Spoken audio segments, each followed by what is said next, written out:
बिस्मिल्लाहिर्रहमानिर्रहीम अस्सलाम वालेकुम। मैं हूं फरीहा सलीम और आप देख रहे हैं फूड शॉर्ट्स।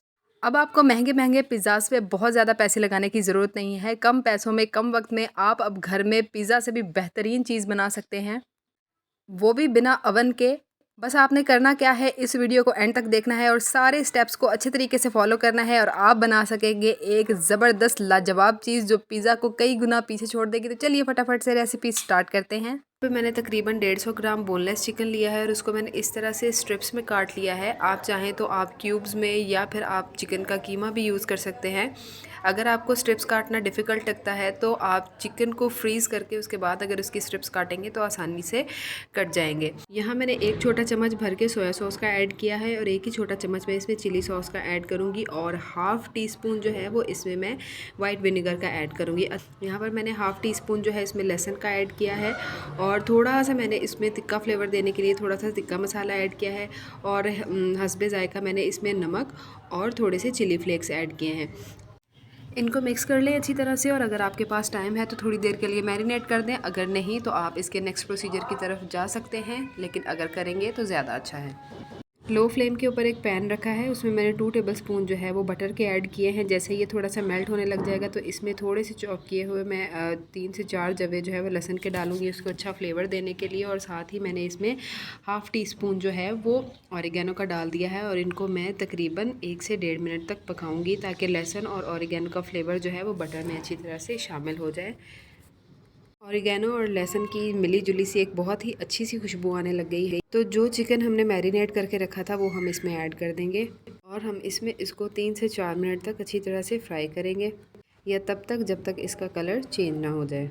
आप देख सकते हैं कि इसका कलर जो है वो चेंज होके वाइट हो गया है। तो इसमें एक स्मॉल साइज़ का टमाटो और स्मॉल साइज़ का अनियन जो है वो मैं चॉप करके ऐड कर दूँगी। अच्छा जी, जितने मैंने मैरिनेशन में जितने मैंने स्पाइसेस वगैरह ऐड किए थे, अगर तो आप बच्चों के लिए बना रहे हैं तो उतने ही स्पाइसेस काफ़ी हैं। लेकिन अगर आप थोड़ा सा इसको ज़्यादा स्पाइसी बनाना चाहते हैं या ज़्यादा सॉल्टी बनाना चाहते हैं तो इस पॉइंट पर आप इसमें और ज़्यादा नमक, काली मिर्च या पेपरिका पाउडर वगैरह आप थोड़ा सा ऐड कर देंगे। मैं इसको थोड़ा सा अच्छा कलर देने के लिए इसमें पेपरिका पाउडर ऐड कर रही हूँ, थोड़ा सा इसका फ्लेवर भी आ जाएगा। और इसको मैं मिक्स कर रही हूँ, लेकिन इसमें मैं काली मिर्च वगैरह ऐड नहीं करूँगी क्योंकि जितना इसमें मैंने ऐड कर दिया है वो इनफ है। बाकी जो हम पिज़्ज़ा सॉस तैयार करेंगे कुछ स्पाइसेस उसमें भी जाएंगे तो उससे ये जो हमारा ब्रेड पिज़्ज़ा तैयार होगा उसका टेस्ट बिल्कुल परफेक्ट और बैलेंस होगा।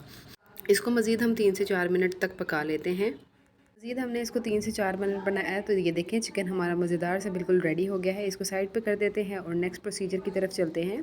यहाँ पर मैंने ब्रेड के 2 स्लाइसेस लिए हैं और मैं जो है वो इनके किनारे इस तरह से रिमूव कर लूँगी। कुछ रेसिपीज़ में जो है वो लोग किनारे रिमूव नहीं करते, it's totally up to you. अगर आप करना चाहते हैं तो बेटर है, लेकिन मुझे लगता है कि करने चाहिए। लेकिन आप इसके किनारे जो है वो वेस्ट नहीं करेंगे, इसके आप जो है वो ब्रेड क्रम्स बना सकते हैं। ब्रेड क्रम्स की रेसिपी भी आपको मेरे चैनल पर मिल जाएगी और लिंक जो है वो मैं आपको डिस्क्रिप्शन बॉक्स में दे दूँगी। तो चलिए नेक्स्ट प्रोसीजर की तरफ चलते हैं। यहाँ पर हम अपना पिज़्ज़ा सॉस तैयार कर लेते हैं। उसके लिए मैंने आधा कप जो है वो टोमेटो केचप का लिया है। आप किसी भी ब्रांड किसी भी कंपनी का केचप ले सकते हैं। उसके बाद जो हम इसमें ऐड करेंगे वो हमने ऐड करना है half teaspoon oregano powder, half teaspoon chilli flakes और हाफ़ टी स्पून जो है वो चॉप किया हुआ गार्लिक। 1 चम्मच छोटा वाला जो है वो चीनी का ऐड करेंगे और थोड़ा सा हस्बे ज़ायका इसमें नमक ऐड करके मिक्स करके हम इसको केचप में ऐड कर देंगे और इसको अच्छी तरह से मिक्स कर लेंगे। और ये बिल्कुल परफेक्ट और ऑथेंटिक रेसिपी है पिज़्ज़ा सॉस को तैयार करने की, जो कि सबसे आसान भी है। अब हम असेंबलिंग की तरफ चलते हैं। यहाँ पे मैंने 2 ब्रेड पिज़्ज़ा जो है वो स्क्वायर शेप में लिए हैं और 2 राउंड में। राउंड शेप बनाना भी बहुत आसान है, कोई भी आप गोल कटोरी अपने किचन में से लेके उसको ब्रेड के ऊपर रख के प्रेस करेंगे तो इस तरह से राउंड शेप का आपको जो है वो ब्रेड मिल जाएगा। सारे ब्रेड के पीसेस पे हम जो है वो पिज़्ज़ा सॉस जो हमने तैयार किया था उसको लगा लेते हैं, अच्छी तरह से फैला लेंगे। जब आप ट्राई करेंगे तो फिर आपको अंदाज़ा होगा कि आपने घर पे ही कितना अच्छा जो है वो ब्रेड पिज़्ज़ा तैयार किया है और ये पिज़्ज़ा सॉस कितना अच्छा टेस्ट देता है। उसके बाद जो है वो हम इस पे जो है वो चीज़ लगा लेंगे। आप अपनी मर्ज़ी से थोड़ी या ज़्यादा जितनी भी आपके पास अवेलेबल है या जितनी भी आप लगाना चाहते हैं आप चीज़ की लेयर लगा लें। अगर आप चाहते हैं तो पहले चीज़ की लेयर लगाएं और बाद में चिकन की, या पहले अगर आप चिकन ऐड करके बाद में चीज़ ऐड करना चाहते हैं तो it's totally up to you, जिस तरह से आपको अच्छा लगता है। मैंने पहले चीज़ ऐड की है, अब उसके ऊपर मैं चिकन की टॉपिंग करूँगी। अच्छा जी, चिकन के बाद मैंने जो है वो इनके ऊपर थोड़े से अनियन, थोड़ी सी टमाटोज़ और कुछ ऑलिव्स और शिमला मिर्च के साथ इनकी टॉपिंग को मैंने थोड़ा सा इन्हेंस करने की कोशिश की है। और इनके फ्लेवर्स जो है वो आपके पिज़्ज़ा को बहुत स्पेशल बनाएंगे।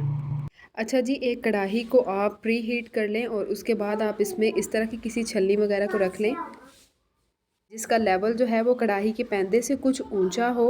अगर आपके पास इस तरह की कोई छलनी मौजूद नहीं है तो आप किसी कटोरी को कढ़ाई में उल्टा रख के या किसी पतीले में उल्टा रख के उसके ऊपर आप कोई स्टील की प्लेट रख के भी पिज़्ज़ाज़ को जो है वो पका सकते हैं।